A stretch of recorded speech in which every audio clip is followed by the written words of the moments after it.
नमस्कार, मैं हूं अनुपम।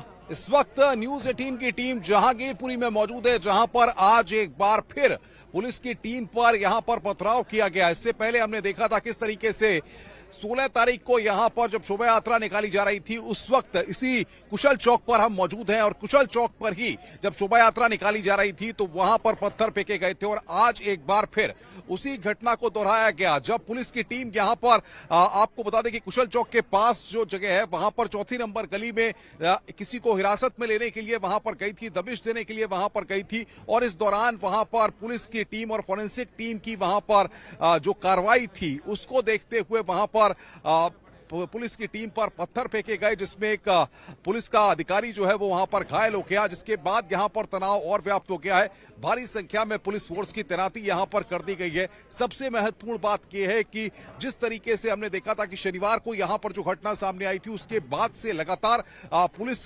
कार्रवाई का सिलसिला जारी था। तमाम लोगों से पूछताछ की गई थी, कई लोगों को हिरासत में लिया गया था और इसी सिलसिले में क्राइम ब्रांच की टीम और फोरेंसिक टीम यहां पर लगातार कार्रवाई का सिलसिला जारी रखे हुए थी। और इसी सिलसिले में जब आज टीम वहां पर पहुंची तो उसके बाद 4 नंबर गली के अंदर जब कुछ कार्रवाई करते हुए पुलिस के लोग वहां पर दिखाई दिए, क्राइम ब्रांच के लोग कार्रवाई करते हुए दिखाई दिए, तो ऊपर से उन पर पत्थर फेंका गया, जिसमें एक पुलिस का अधिकारी वहां पर घायल हो गया, जिसको इलाज के लिए अस्पताल में भर्ती कराया गया है। सबसे महत्वपूर्ण बात यह है कि तनाव अभी भी बरकरार है। तमाम जो अलग अलग कमेटीज के लोग हैं वो यहां पर जरूर आ रहे हैं, वो लगातार अमन की अपील कर रहे हैं, लेकिन उसके बाद भी स्थिति यहां पर शांत होती हुई फिलहाल नजर नहीं आती है। पुलिस लगातार हर स्थिति पर नजर बनाई हुई है। लगातार जो सीसीटीवी कैमरे हैं या बाकी जो चीजें हैं उनसे भी जांच पड़ताल की जा रही है, ये पता लगाने की कोशिश की जा रही है। फिलहाल अब पुलिस को उस शख्स की भी तलाश है जो शख्स आज पुलिस की टीम पर जिसने हमला किया, जिसकी पुलिस की टीम पर पथराव किया है। और लगातार ये पता लगाने की कोशिशें की जा रही हैं कि आखिर कौन है जो अब एक बार फिर जहांगीरपुरी के माहौल को खराब करने की कोशिश कर रहा है। क्योंकि देखिए सबसे बड़ी बात यह है कि जिस तरीके से जो घटना 16 तारीख को यहां पर घटी थी उसके बाद से लगातार दिल्ली पुलिस या जितनी भी एजेंसीज इस पूरे मामले की जांच कर रही हैं, वो जब कार्रवाई करने के लिए आगे आ रही हैं तो उस कार्रवाई के बाद यहां पर जिस तरीके से जो लोग हैं, जो उपद्रवी हैं, उनका समर्थन करने वाले जो लोग हैं वो यहां पर पुलिस पर अटैक करते हुए दिखाई दे रहे हैं। और उसी की बानगी आज यहां पर दिखाई दी जिस वक्त पुलिस की टीम यानी कि क्राइम ब्रांच की टीम अपनी कार्रवाई को करने के लिए यहां पर आई हुई थी, तब ये यहां पर स्थिति बनी हुई थी। सुशील भी मेरे साथ बातचीत करने के लिए है, जो लगातार आज पूरी सुबह से कवरेज कर रहे हैं। सुशील, क्राइम ब्रांच की टीम कार्रवाई करने के लिए गई थी, एकाएक उस पर भी अटैक हुआ? बिल्कुल अनुपम, एकदम क्राइम ब्रांच की टीम अपने सादी वर्दी में थी और उसके बाद जैसे ही वो फिलहाल एक आरोपी के घर पे पूछताछ के लिए पहुंची है, जैसे ही वो गली नंबर 4 में घुसने के लिए एंटर हुए तब तक छत से उनकी तरफ से 2-3 जो पत्थर थे वो फेंके गए, जिसमें से एक जो इंस्पेक्टर लेवल के अधिकारी थे उनके पैर में वो पत्थर लगा। हालांकि यहीं पर मौके पर ही जो इलाके के ज्वाइंट सीपी हैं वो भी मौजूद थे, एडिशनल एसपी थे, तमाम जो लोग थे अनुपम वो यहां पर मौजूद थे। बावजूद इसके इन तमाम लोगों में बहुत ज्यादा आक्रोश देखने को मिला।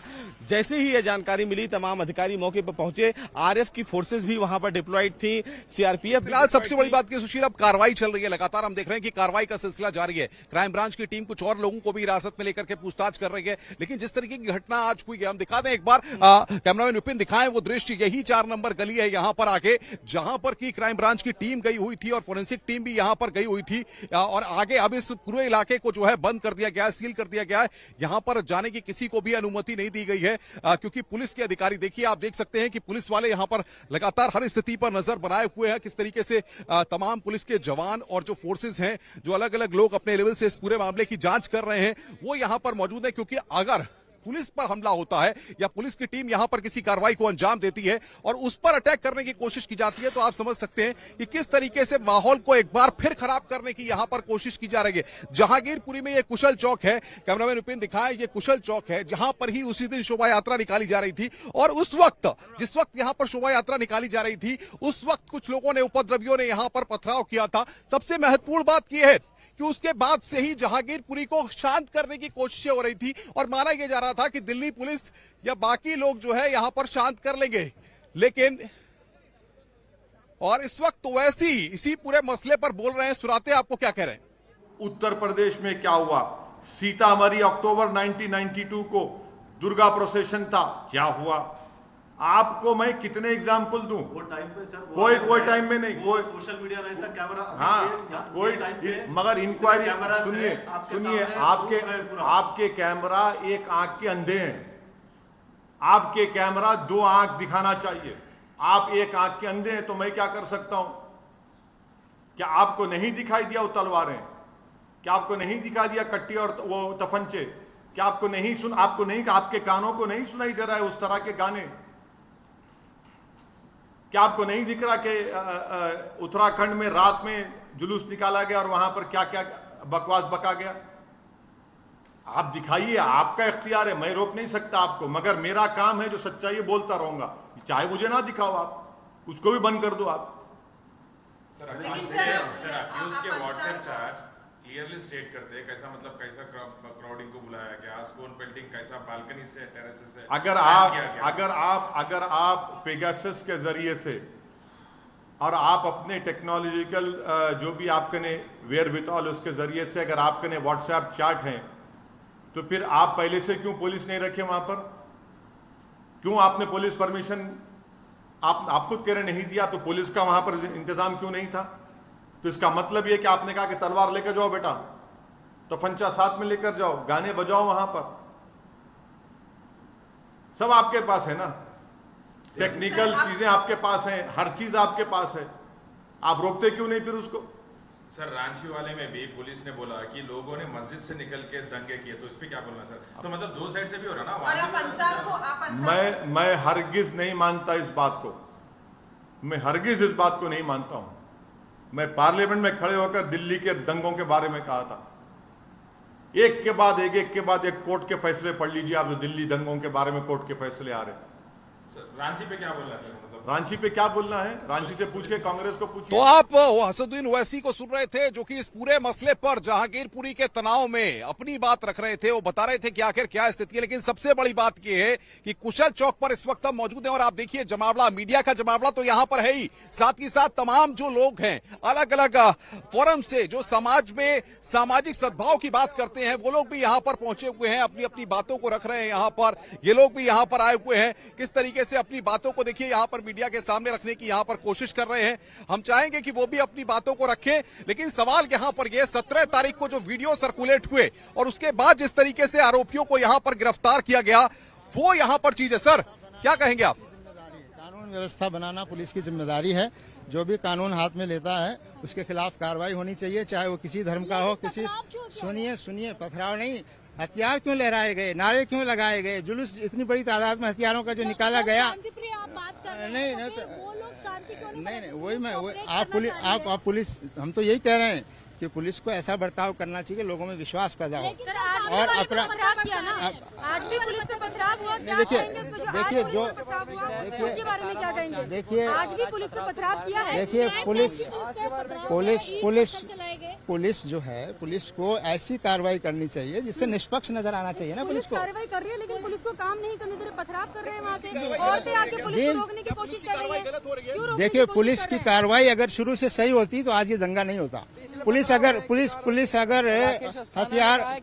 अगर हथियारबंद लोगों को रोकती, पुलिस अगर जुलूस को ठीक से कंट्रोल करती, पुलिस अगर उसको जो तयशुदा नॉर्म्स हैं जो जुलूस निकालने के, उसको अगर फॉलो करती। पुलिस की कार्रवाई पर यहां पर सवाल उठाए जा रहे हैं यहां पर, लेकिन सबसे बड़ी बात यह है कि राकेश अस्थाना ने साफ तौर पर कहा है कि जिस तरीके से हनुमान जयंती के दिन जिस तरीके से माहौल खराब करने की कोशिश की गई, 23 आरोपियों को उसमें गिरफ्तार किया गया है, जिनमें से आरोपियों में से 8 पर पहले से केस दर्ज हैं। क्या कहा राकेश अस्थाना ने, हम आपको सुनवाते हैं। उन्होंने जिस तरीके से न्यूज 18 के साथ बातचीत की है और उसमें अपनी बात को रखा है।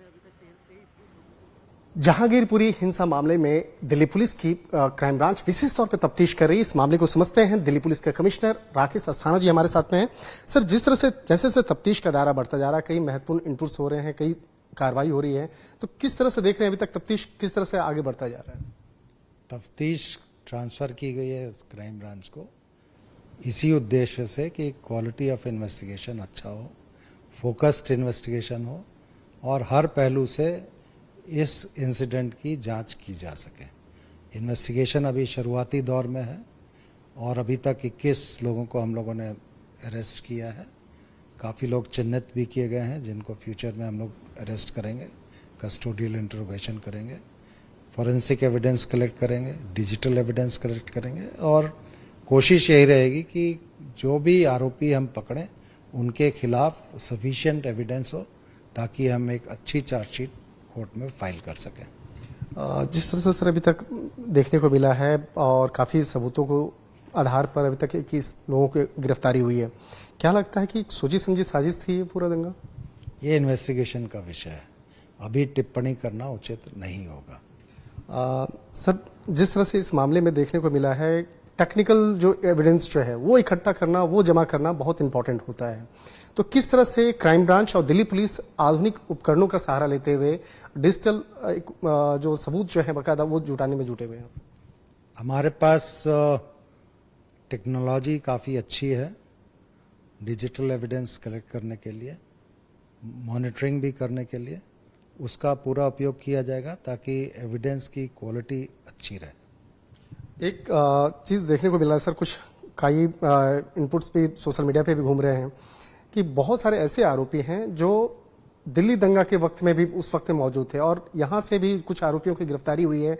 उसकी भूमिका रही है कि यहाँ से कई महिलाओं को लेकर के उस वक्त में वहाँ पे जाता था नॉर्थ ईस्ट दंगे के वक्त में भी। तो क्या इस तरह से अभी तक क्या इनपुट्स मिले हैं, किस तरह से अभी तक उस मामले में कुछ जो आरोपी हैं उसका बैकग्राउंड पता चला है? अभी ये बहुत अर्ली होगा कहना, और जो भी आरोपी पकड़े गए हैं सबका बैकग्राउंड वेरिफिकेशन या एंटीसीडेंट वेरिफिकेशन काफ़ी अच्छी तरीके से किया जाएगा। लिंकेजेस अगर मिलते हैं तो अकॉर्डिंगली कार्रवाई करी जाएगी।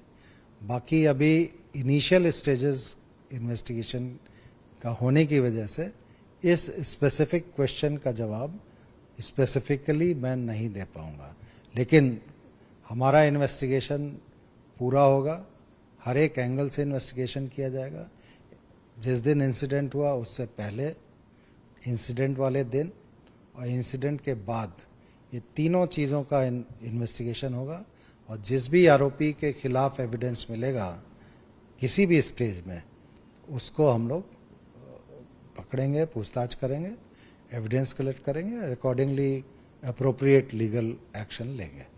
पहले भी सर एक जिस तरह से वहाँ पे इस हंगामे के पहले कुछ राजनीतिक लोगों को वहाँ पे देखा गया और कुछ जिस तरह से फायरिंग की जा रही थी और जिस तरह से वीडियो वायरल हो रहे हैं, तो अभी भी इसमें अमल में राजनीतिक इनपुट्स कुछ मिल रहे हैं, उस मामले पे कुछ प्रतिक्रिया? इन्वेस्टिगेशन का राजनीतिक इनपुट से कोई लेना देना नहीं।